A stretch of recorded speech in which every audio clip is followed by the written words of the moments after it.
नमस्कार, बहुत स्वागत है आप सभी का। न्यूज 18 प्राइम देख रहे हैं आप, आपके साथ मैं पल्लवी रविंद्र सिंह।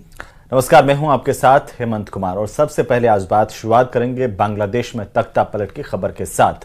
तो आखिरकार बांग्लादेश में तख्ता पलट हुआ तो हिंदुओं पर किस तरीके से संकट आ गया।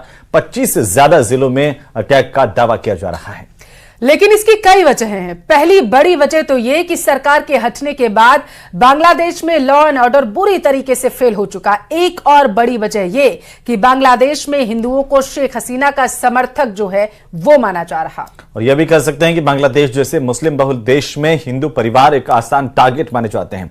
और इसके अलावा मुख्य विपक्षी पार्टी बीएनपी जो शुरू से ही हिंदुओं के खिलाफ रही है, ये खास रिपोर्ट देखिए।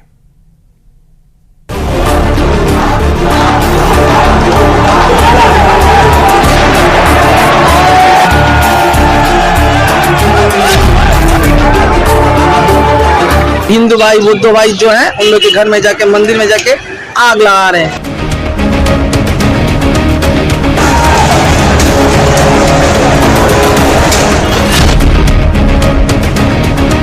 सरकार भाग गई, लेकिन उसके सब एमपी लोग, बहुत एमपी फिर नेता लोग भाग नहीं पाया।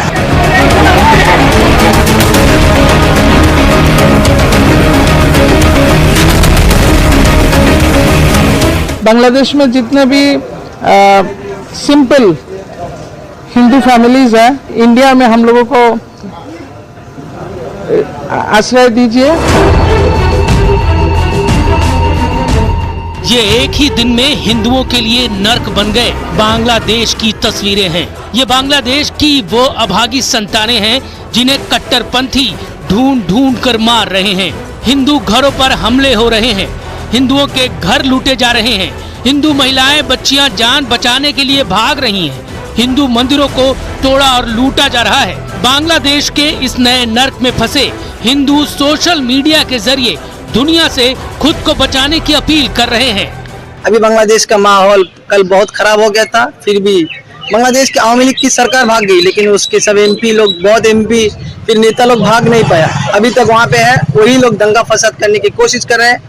तो सरकारी बिल्डिंग, फिर वहाँ पे जो हम लोग की भाई है, हिंदू भाई बुद्ध भाई जो हैं उन लोग के घर में जाके मंदिर में जाके आग लगा रहे हैं। মিছিল নিয়ে যাওয়ার সময় পূর্ব দিক থেকে এসে আমার বাসার মধ্যে ঢুকে, আমার বাবা একজন ব্যবসা করে, সে তার ব্যবসার প্রতিষ্ঠান, আমার ভাই একজন ডাক্তার, ছোট কাকার ছেলে, তার চেম্বারও আমাদের বাসার মধ্যে। এই চেম্বারের মধ্যে ঢুকে আমাদের পুরো ভাইরা চুরিরা কিচ্ছু রাখে নাই। আমার কাকাকে খুঁজতেছিল, আমার ভাইকে খুঁজতেছিল, মানে এরা কোথায়। আমার মা বাইরে ছিল, আমার মা শুধু নির্ভর হয়ে দাঁড়ায় দেখতেছে যে ঘরে ফ্যান বলেন, খাবার জলের জগ বলেন, একটা গ্লাস বলেন, কিচ্ছু রাখে নাই। পিটারে ভাইয়া ফেলাইছে। বাবা যতটুকু পারছে ছবি তুলছে এবং বাবারে মারছে, বাবার গায়ে হাত দিছে। আর আমার ছোট কাকা তো পলাই আছে, আমার ছোট কাকাকে ওরা খুঁজতেছে। মানে আমরা কতটা নির্ভয় আজকের এই ছাত্রদের কারণে। আমরা এখন কি দেশ ছেড়ে নিজের জায়গা জমি ছেড়ে কি আমরা ইন্ডিয়া পালাই যাবো, এটা মনে করতেছে সবাই। কেন ইন্ডিয়া যাব? আমরা স্বাধীন দেশে বাস করি না? আমরাও দেশের নাগরিক না? তাহলে কেন আমাদের সাথে এরকম হবে? আমরা তো স্বাধীনতা, ঠিক আছে, সবই ঠিক আছে। सोशल मीडिया के जरिए जो बताया है वो इस वक्त पूरे बांग्लादेश में हिंदुओं से हैवानियत का सच है। ये बात खुद बांग्लादेशी मीडिया दुनिया को बता रहा है। बांग्लादेश की प्रमुख समाचार वेबसाइट द डेली स्टार के मुताबिक कल यानी 5 अगस्त 2024 को कम से कम 27 जिलों में हिंदुओं को निशाना बनाया गया। हिंदुओं की सैकड़ों दुकानें लूटकर जला दी गई, हिंदुओं के अनगिनत घर और मंदिर तोड़े गए, एक हिंदू पार्षद की हत्या हो चुकी है, एक हिंदू पत्रकार को भी मारा जा चुका है। बांग्लादेशी मीडिया ने ही रिपोर्ट में लिखा है कि वहां ऐसा कोई क्षेत्र या जिला नहीं बचा है जहां हिंदुओं पर हमले न हुए हों, कि इस वक्त हालात बेहद खतरनाक हैं। हिंदू मंदिरों को लूटा जा रहा है, उनमें आग लगाई जा रही है। बिल्कुल अगर हमारे सनातनी हैं, भारतीय हैं और वहां पर आज जो वहां पे गृह युद्ध छुड़ गया है और वहां जिस प्रकार का माहौल है कि वहां के राष्ट्रपति सुरक्षित नहीं है, तो हमारे लोग वहां कैसे सुरक्षित रहेंगे आम आदमी। तो बिल्कुल उनको यहाँ लाना चाहिए और जो नियम कायदा उसके अनुरूप उनको लाकर और यहाँ उनको रखना चाहिए। पहले भी ऐसे कई बार हुए हैं और उसी की श्रृंखला में पुनः शुरुआत हुई है कि कई सनातनियों को प्रताड़ित किया जा रहा है, भारतीयों को प्रताड़ित किया जा रहा है, तो वे अपनी मातृभूमि पे तो आना ही चाहेंगे। नाइट में हमला हुआ, इस्कॉन मेहरपुर इस्कॉन का प्रचार केंद्र है, अग्नि संयोग किया और लूंटन किया, भांगचूर किया। बांग्लादेश में हिंदुओं के खिलाफ जारी हिंसा को लेकर बीजेपी नेता शुवेंदु अधिकारी ने कहा है कि कुछ दिनों में 1 करोड़ हिंदू शरणार्थी बंगाल की शरण में आ सकते हैं और भारत को इसकी तैयारी करनी चाहिए। शुवेंदु ने ये भी दावा किया कि नोवाखाली में हिंदुओं के सभी घर जला दिए गए हैं और सिराजगंज में 13 हिंदू पुलिसकर्मियों की एक साथ हत्या कर दी गई है। बांग्लादेश के जो हालात हैं उसे देखकर लगता भी है कि दक्षिण एशिया में हिंदू 75 साल बाद तीसरा बड़ा विस्थापन देखने वाले हैं और बांग्लादेश में रह रहे 1 करोड़ से ज्यादा हिंदुओं को जान बचाने के लिए देश से भागना पड़ सकता है। शेख हसीना इस वक्त भारत की शरण में है। भारत सरकार ने भी उनकी शरण को लेकर अपनी स्थितियां साफ कर दी हैं। ये पहली बार नहीं है जब भारत ने मुश्किल वक्त में उनकी मदद की हो। तो वहीं बांग्लादेश संकट को लेकर भारत में किस तरह की राजनीति हो रही है, विदेश मंत्री एस जयशंकर ने बांग्लादेश के राजनीतिक संकट को लेकर राज्यसभा में आज एक बयान दिया, जिसमें उन्होंने बताया कि बांग्लादेश में मौजूद 19,000 भारतीयों की सुरक्षा पर भारत सरकार की नजर है। रिपोर्ट देखिए।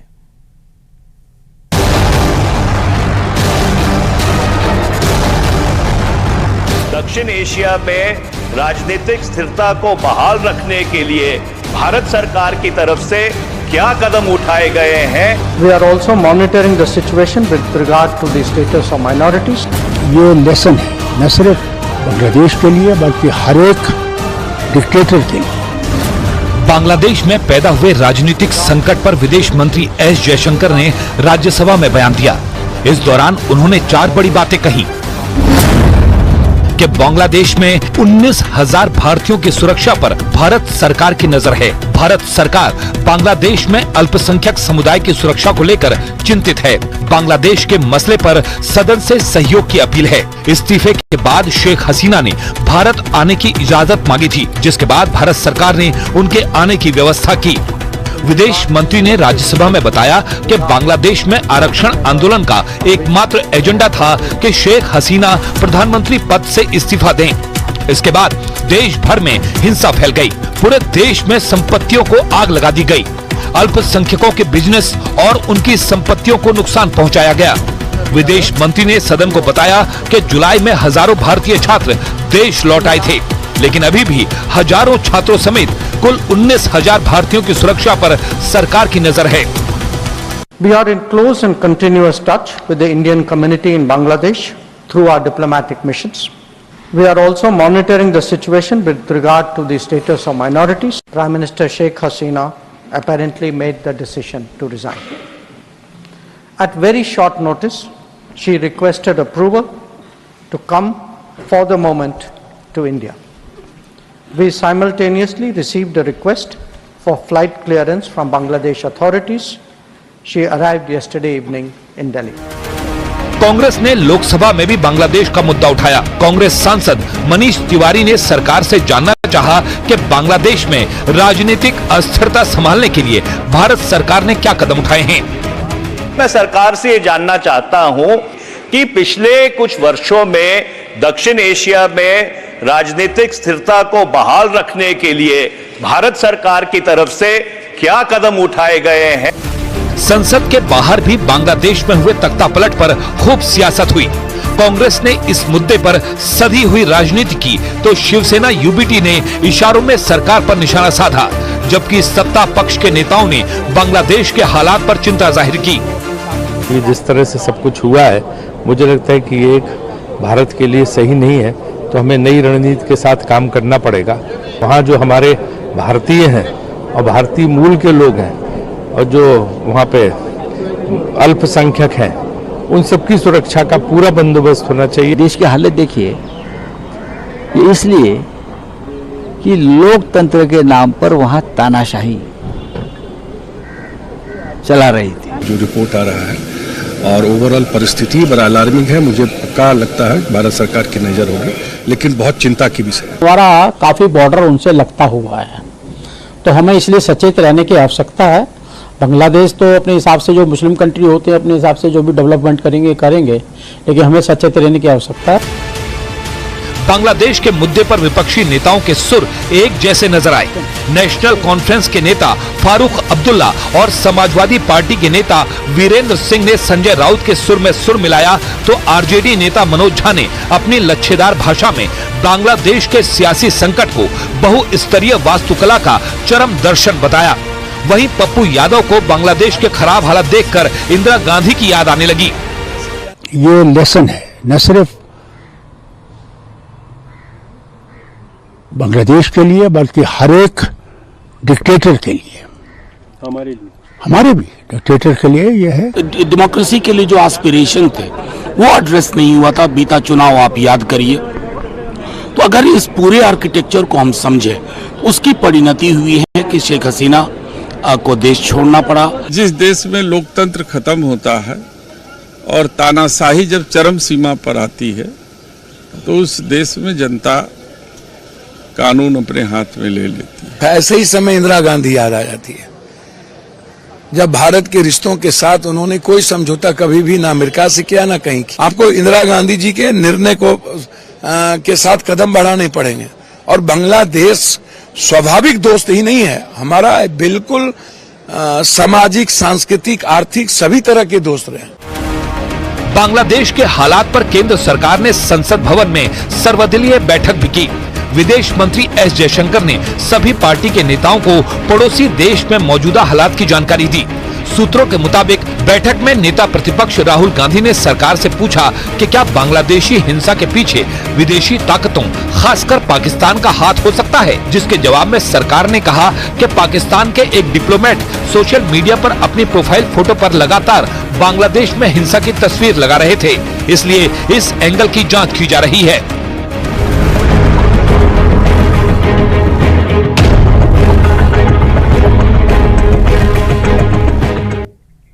तो बांग्लादेश में अराजकता की तस्वीरें सामने आ रही है, जो आपने देखी। पिछले 3 सालों से भारत के 4 पड़ोसी देशों में ऐसी ही आग लगी है। बांग्लादेश से पहले पाकिस्तान, श्रीलंका और अफगानिस्तान इस विद्रोह की आग में झुलस चुके हैं और अब भी वहां हालात ठीक नहीं है। बांग्लादेश से पहले इन देशों से आए वीडियो भी बेहद ही हैरान करने वाले हैं। रिपोर्ट में देखिए।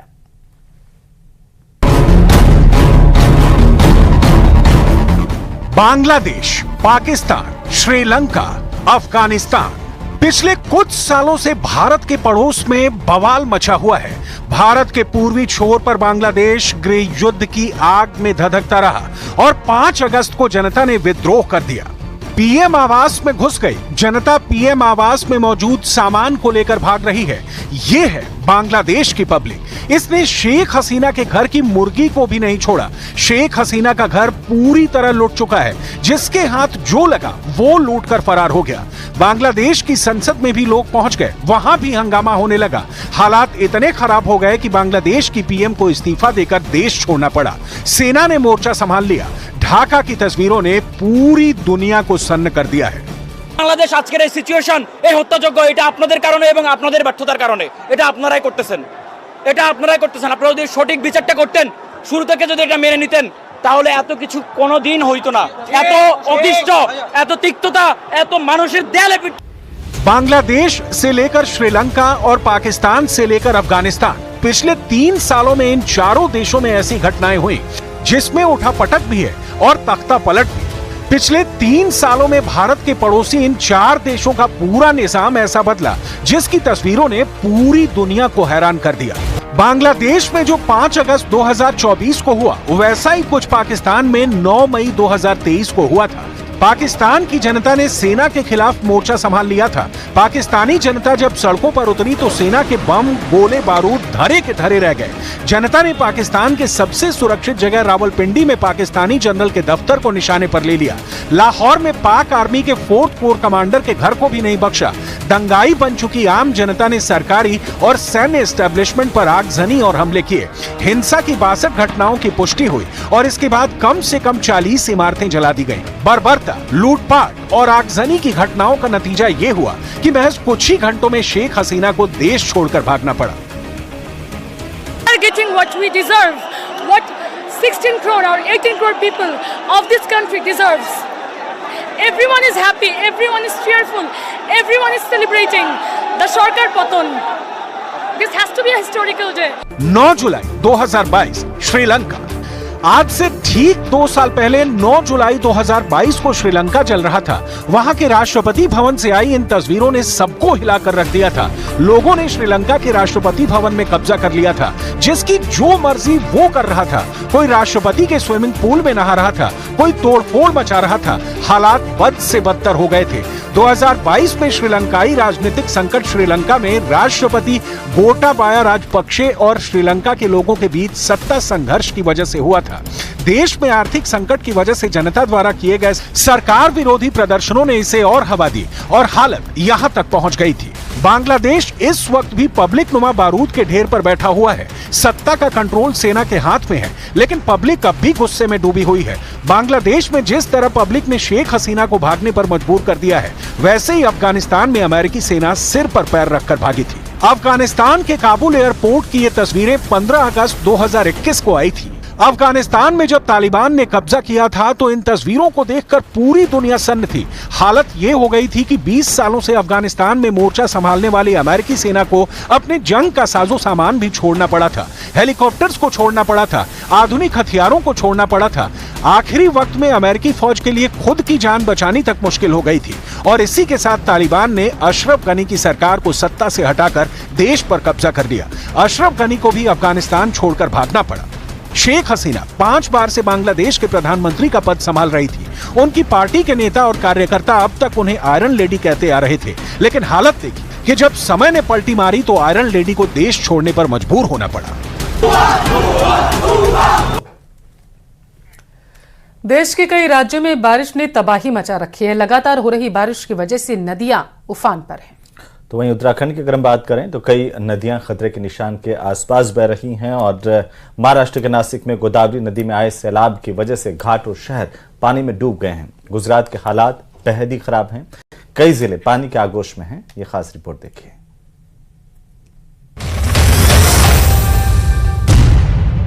पहाड़ से मैदान तक आसमानी आफत, मनाली से मुंबई तक आसमान से बरसी मुसीबत। कहीं फटे बादल, कहीं पानी की मनमानी ने बढ़ाई परेशानी।